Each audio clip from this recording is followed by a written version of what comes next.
B2B sales and marketing leaders, this is Jeff Davis with the Alignment Podcast, where we have meaningful conversations with today's leading voices in sales, marketing, leadership, human collaboration, and more.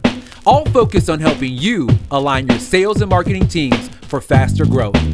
Be sure to visit meetjeffdavis.com to begin your alignment transformation today. Now let's talk about how to create togetherness. Today's guest is Jim Karrh, consultant, speaker, coach to high-value sales teams, and host of the Manage Your Message podcast. He offers clients he works with his experience as a consumer researcher and award-winning corporate marketing leader. Jim focuses on helping companies break through the noise and grow through more effective and consistent customer conversations. In our conversation, we discuss how access to information has changed the world for today's B2B sellers, why clarity and consistency are vital in selling change, and how marketing should be contributing to the sales playbook. With that said, let's jump into the episode. Jim, welcome to the podcast. Jeff, it is a delight to be here. Have a little extra togetherness today. I love it. Well, I am excited about you sharing with listeners the importance of messaging. I do always talk about the importance of language and messaging between sales and marketing, and also obviously with the buyer. So I want to explore your expertise and how, as leaders, we should be thinking about creating clarity through messaging. But before we get to that, as I always ask my guests, why don't you introduce yourself and tell us a little bit about you? And I'll keep it brief, although mine is, Jeff, I think in the modern professional day, it's like our careers take these strange paths. And in retrospect, it makes a ton of sense. I think I kind of embody that spirit of sales and marketing togetherness with a little dollop of psychology and research thrown in. Basically, I was an undergraduate finance degree, went for an MBA. Mine was from Duke University, had some small turns at banking and running what I would call an unfortunately small business. And then I got to the point I sold that, and I was trying to think, Jeff, what's the coolest job around? And I thought back to my business school professors and the consulting work that they did and all of that. So I thought, that's good for me. So I went back to the University of Florida, where I'd done my undergraduate work and got a Ph.D. and began a university teaching career.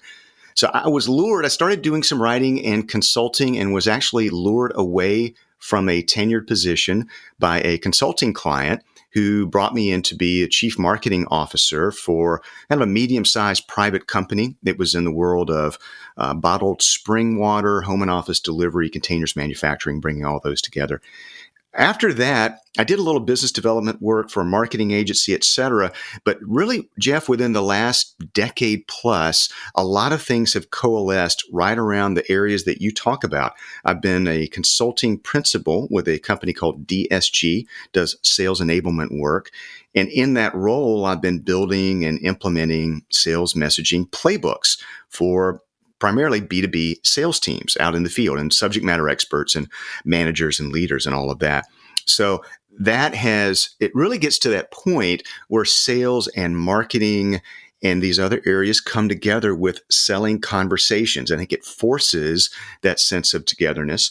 And during the last few years, I've been doing more and more of my own speaking and consulting and ideas that have come together in a new book that I just published and the work that I'm doing now. So all of those areas kind of coming together in terms of understanding your audience and being able to have a message that is also relevant and engaging that advances a selling conversation. Yeah, sure. And remind us the name of your book, and we'll also put it in the show notes. So if people are interested, they can grab a copy. Well, Jeff, I know you're an author as well, so we're never at a loss for mentioning that. Mine is called The Science of Customer Connections, Manage Your Message to Grow Your Business. It's available in all the usual places, plus an audio version too. Yeah, great. Awesome. And we'll put that in the notes if people want to grab a copy of that.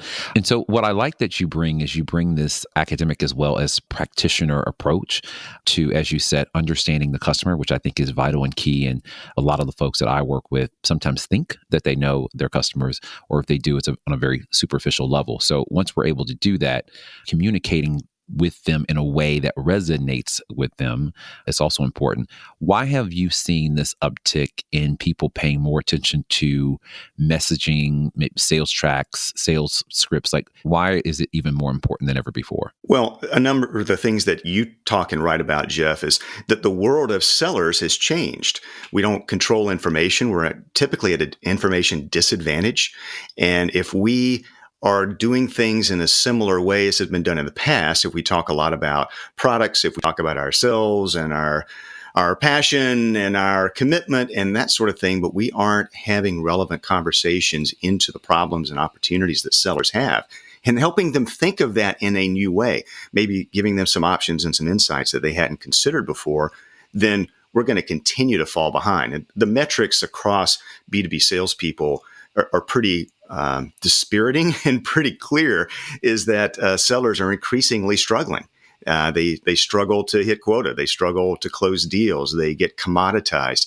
So the marketplace itself is really forcing everyone's hand, I think. And stereotypically with people that you're working with, where are most companies or sales teams getting the messaging aspect of what they're doing wrong? How are they approaching it in a way that is not as effective as it could be? Well, it's a great question, of course. And lots of times they come to the realization they have to change because either their results are struggling, or they have a new conversation or a new set of conversations. They've acquired something, or they've changed their solutions portfolio, whatever that is, and they realize they got to do something different.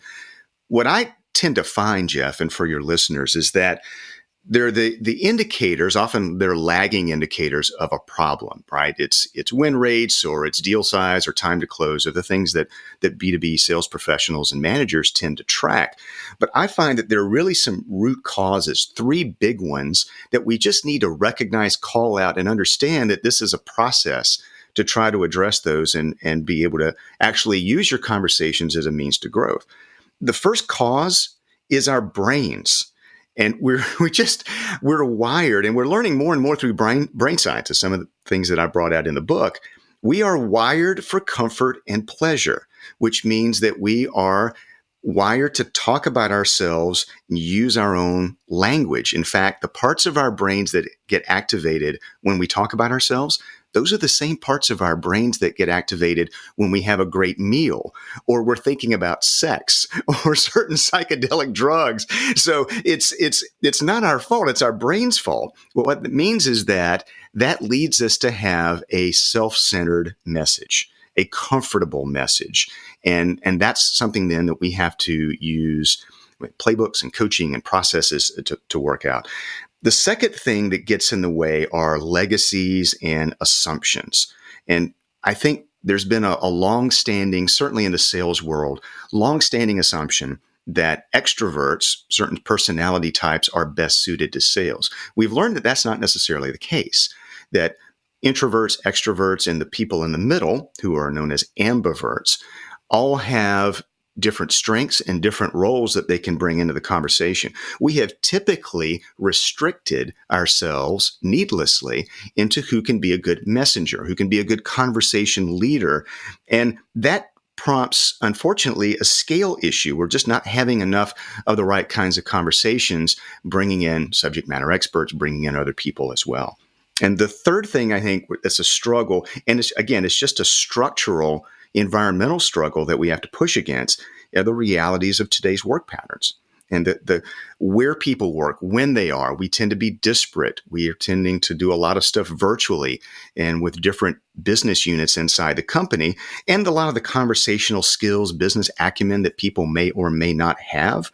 And so it's always been hard to bring together, as you point out, sales and marketing. This is a long-standing Hatfield and McCoy sort of issue, but it's become even harder. And that requires, if we're going to build any sort of consistency and any sort of integration into those conversations, then it requires some new management habits that take the realities of today's work into mind.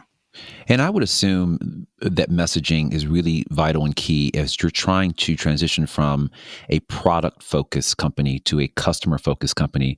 Give us a little insight into how leaders should be thinking about that. I would say both the sales and marketing leaders, because as you transition and change that language and that verbiage and content and website and sales scripts and all that sort of thing, what are some things that leaders should be thinking about and keeping top of mind to make that new language resonate? One of the things, Jeff, is we talk about an area that's as big as messaging or as big as marketing and sales. You really have to start getting a tight focus on what is it that we're trying to accomplish. When I think about messaging, especially as it applies to B2B sales and effectiveness there, I'm not speaking so much about your mission statement or your logo or your slogan or some of those sorts of things. I think much more about what translates into sales conversations, or the kinds of conversations that can lead to new opportunities and new deals. And so in that sense, we want a certain consistency, of course, about what's on your website, what is in social, et cetera. But the grand opportunity is in those conversations, real-time conversations. But what happens, and where it gets in the way, the problems that I spoke of get in the way of revenue. First, you've got the conversations that simply don't happen because people who could be carrying those conversations and leading them, they don't have the right information, or they don't feel confident, or they don't know whom to speak to. So it's very often the nature of the buyer or the buying team has changed, and people are like, I don't know what questions. What if we ask me something I don't know? I'm going to look like an idiot, and I'll damage the existing relationships that I have. Yeah. And when that's the case, if the conversation doesn't happen, then clearly it's hard to get net new business. It's very hard to get account expansion opportunities and talk to more people inside an account. That is a huge constrictor of growth. Then a lot of it is as well. We talked about our brains get in the way. We tend to go to what's comfortable. So one of the areas that's unfortunately common, Jeff, is that we sound like everybody else in our industry.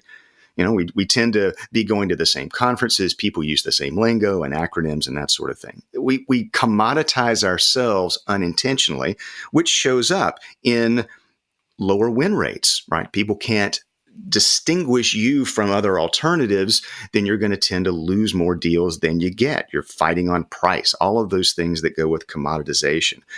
And the other part that I hear a ton, Jeff, is that people have, especially in the professional services world, or anything where advice and service is part of the solution mix, they say, we want all of our people to be seen as trusted advisors. We want to be trustworthy. Sure. And that's laudable, and it makes sense. And we all know the goodness that goes along if you are seen that way. However, inconsistency and irrelevant conversations aren't going to get you there. And that inconsistency part is something that we struggle with a lot between what comes out of marketing, what salespeople say in their cycles, what's on the website, what the CEO might be saying at an industry conference, and what was she saying? What does that mean? I don't know exactly. So all that, if there's inconsistency in what's coming from your team or your organization, people on the other side don't know what to believe. So they won't believe much of anything. It's hard to be trustworthy in that sense. In a related item, not specific just to sales, Jeff, but I interviewed someone named Jillian Grennan. She's a professor at Duke University's business school, and she studied inconsistency in how companies communicate their culture. And she found that it costs them somewhere between 5-6% of their marketplace value when they're not doing it. So it's the whole enterprise value, the whole notion of consistency in our messaging. It's hard to accomplish, but if you can get it, even if not perfectly well, you really will stand out, and you'll create much more of a flywheel for the business. And I love that you talked and touched on the inconsistency, because it's directly related to this misalignment between sales and marketing. Because to your point, they are communicating with the same buyers, but they're saying different things. And, maybe the CEO is saying something different. And I think, to your point, there's so much noise out in the marketplace. The minute that I have an interaction with you, whether it be sales or marketing, whoever it is, that's either inconsistent or irrelevant to what I'm looking for, but potential buyer shuts down and says, you're not adding value. From your perspective, how much does that inconsistency or misalignment impact revenue? What have you seen? I think it impacts us in all sorts of different ways on revenue. Again, whatever metric you're looking at. And so you might have a growth strategy that is based on integrating acquisitions and expanding into new territories. That immediately creates a consistency issue because you've got, the acquired and the acquirer, and they're all trying to kind of come together, and people are figuring out, where do I fit, and how much of the portfolio am I selling? And I don't understand this part. How does it go with what I did before? But even if you look at the more standard ways, if we want net new business, well, if you're trying to go out and convince people, in net new business is you're trying to get people to see the need to change what they're doing today, whether they're doing it for themselves or they're buying from a competitor. Yeah. And it's very hard to be compelling and make the case for change if you're sending mixed messages. It's much more comfortable for your buyer to stick with what's going on now in the absence of some big trigger event or something that's forced upon them. So I'd say that inconsistency is a huge problem for whether it be organic net new growth or it being for an acquirer. And also, as we talked about, if you're trying to expand accounts, I hear a lot of people talk about that as well. But if you're having a message that's into the finance buyer versus the risk buyer and something else to the marketing buyer, the ops buyer, people who are in positions of leadership and influence inside that account, they're never going to connect the dots about new things that they can buy from you, new things that they can do with you and partner with you. So it shows up. The inconsistency issue is pervasive, and it's hard to get around. You have to do a few simple things on a consistent basis and just stay after it, Jeff. But if you do, because it's such a struggle for so many sellers, if you get more of that alignment, then you really will stand out. And I can see, based on what we've talked about so far, a sales playbook can help with focus, being sure we're consistent, making sure the language is appropriate. In your work and working with companies and that sort of thing, what is marketing's responsibility, or how involved should marketing be in contributing to the sales playbook? Because I've had conversations around messaging and what goes in the sales playbook, and I firmly believe that marketing should have some input into that playbook. What are your thoughts about what marketing should be contributing to the sales playbook? Jeff, I agree with you. And that's not just the former CMO in me jumping up and raising my hand and say, hey, we know the communication marketing piece. Of course we should be there. Listen to us. We know what we're doing. And marketing does know what it's doing. And whether you look at it, the marketing communication function, you look at product marketing, all of the areas that go in there. I'll tell you, Jeff, most of the work that I do are with pretty complex organizations, and they have oftentimes a high value, complex solutions and products and services that they offer. And so it is a coming together that has to happen for us to build that sort of consistency. When it gets to who should be at the table, who should be in charge, I'll tell you what has tended to work the best. So when what I would call a messaging transformation or a conversational transformation, something that gets much better and sticks, when that happens, it's because first you have one or more executive sponsors, somebody who has revenue responsibility. Okay. They own a P&L. Yep. And so because bringing sales and marketing and product and sales enablement, all of that together, I mean, this affects top line and bottom line and affects a lot of things in the middle. So you need somebody who's going to say, this is a priority. Yes, everyone, we're going to do this. We're going to devote the resources and the time to it. We'll have our best people on it. And sometimes there's been a change committee. Now, Jeff, I'll say the notion of a change committee can be a bit of an oxymoron, but when done well, you get a small, hyper-focused team, and they say, look, we if it's a revenue generation initiative here that we want to be a permanent uptick in how we have our selling conversations, then they have typically brought in our A players and our leaders from sales, from marketing, maybe from product, occasionally from the learning development training or sales ops, sales enablement area of the organization, if they have that function as well. And we bring them in and bring together, and we'll workshop it. And these people will, in a very much of a co-creation mode, bring in that conversation. And you start getting really focused about who is our ideal buyer and maybe it's we need to tell a better enterprise story. Maybe we have some specific use cases or plays, a thing that we're trying to help evolve our buyers to do and make that change case, but start getting really focused on reverse engineering that conversation. Who are we speaking to? Who is involved at each step along the way? What are the right questions to ask, the right stories to tell?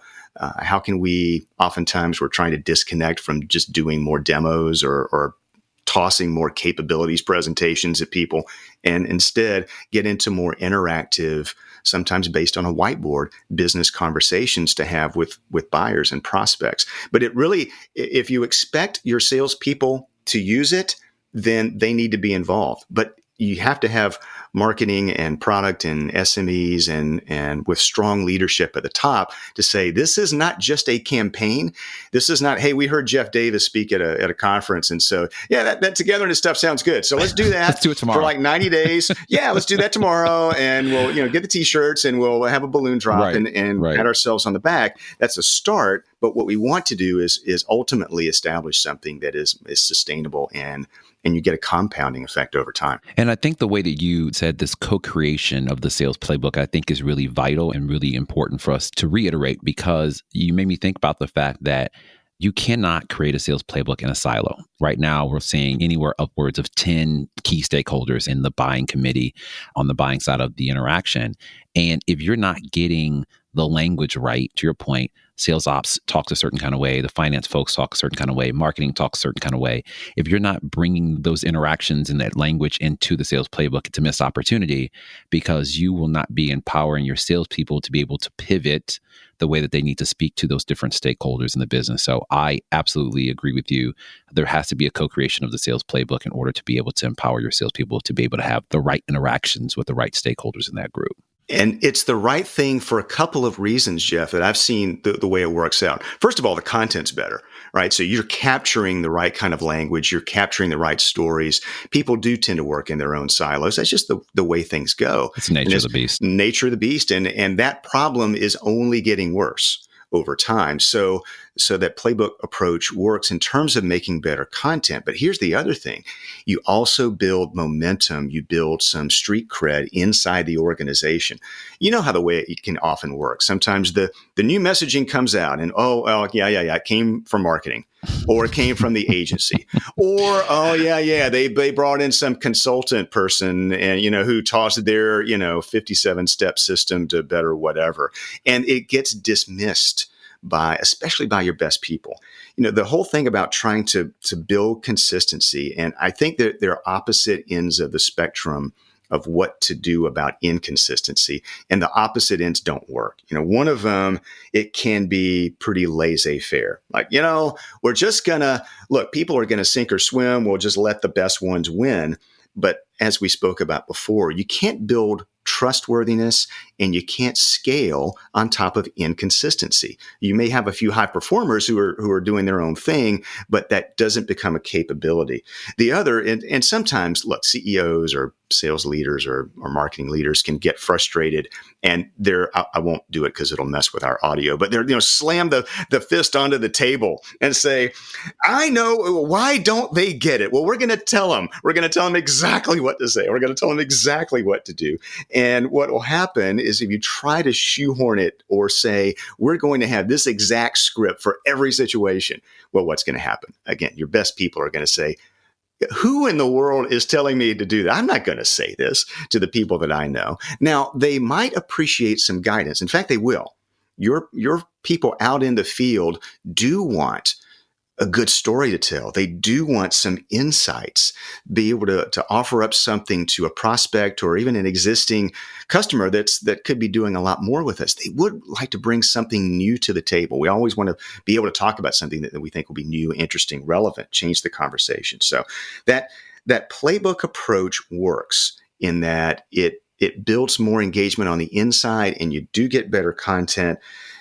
And it serves a couple of other purposes that I really want people to think about, whatever approach it is that they use. So you do want to build content in the street cred. You want something that's evergreen. So you don't want to create something that everybody uses for like 60 days and then it goes in the attic. right? That can happen lots of times. So it's got to be, you got to have somebody on the inside or a small team on the inside that's going to keep it trimmed, keep it relevant, keep it updated. And also, in order to keep the conversational leadership and the conversational skills alive, it also needs to be something that people can coach to. So your frontline managers have to be able to not only set that model, know it themselves, but they also have to help coach their direct reports so that people can become more confident, more skilled, more fluid, and this becomes something that everybody does. So I want to end our conversation on the theme of stories. You mentioned it just a few minutes ago, because I think it's something important that, especially in B2B right now, that people are starting to understand. We've been so married to this idea that B2B, people make decisions based on logic, which we all know is not true. It's human nature that we make buying decisions on emotion. And then on the B2B side of the house, I would argue we justify those decisions with data and information. How, as a marketing team, can you empower salespeople with stories that will resonate with their targets, but also give them some flexibility and agility to be able to make it their own and personalize it?